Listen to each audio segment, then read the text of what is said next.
Australia.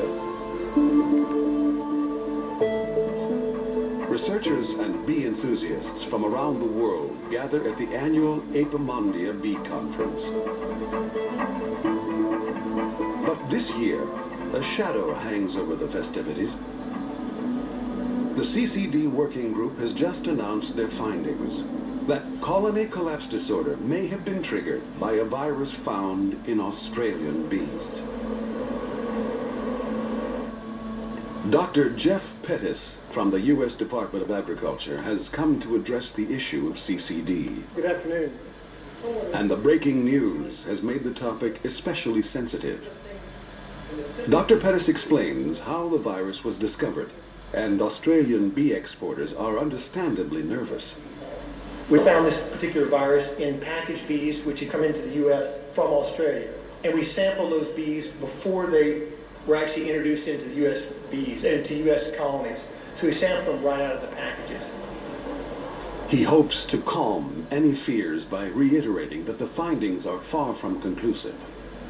We still have a combination of factors going on, and this particular virus may be just an indicator of that, or it could be acting as a pathogen, but we need to find out. Dr. Pettis says it's still too early to say where exactly the virus originated. Where did the virus come from? One thing that gets missed is that we found this particular virus in royal jelly from China as well. We cite it as being present in the U.S., Australian bees, and royal jelly from China. So the question of where it's come from and where, who had it first, that's really unanswered at this time. Scientists will now begin working to understand the virus and to develop a way to fight it.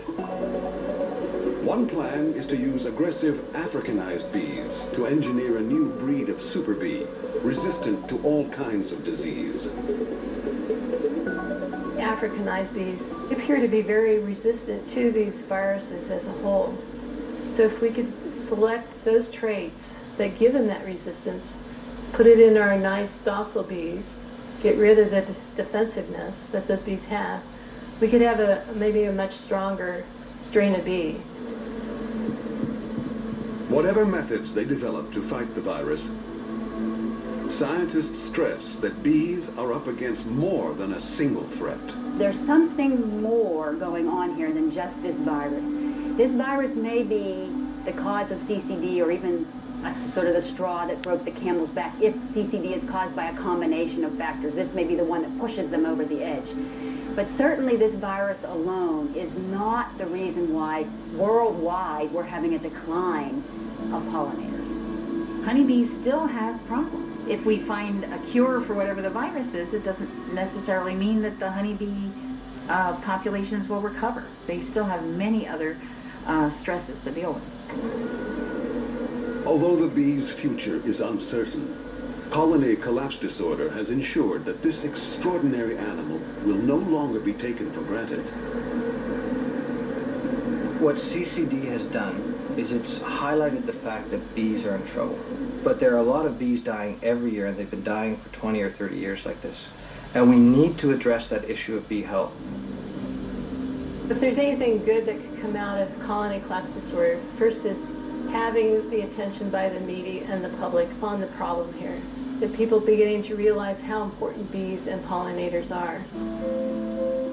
Beekeepers anxiously wait to see if this winter, almost a year after it first appeared, CCD will strike again.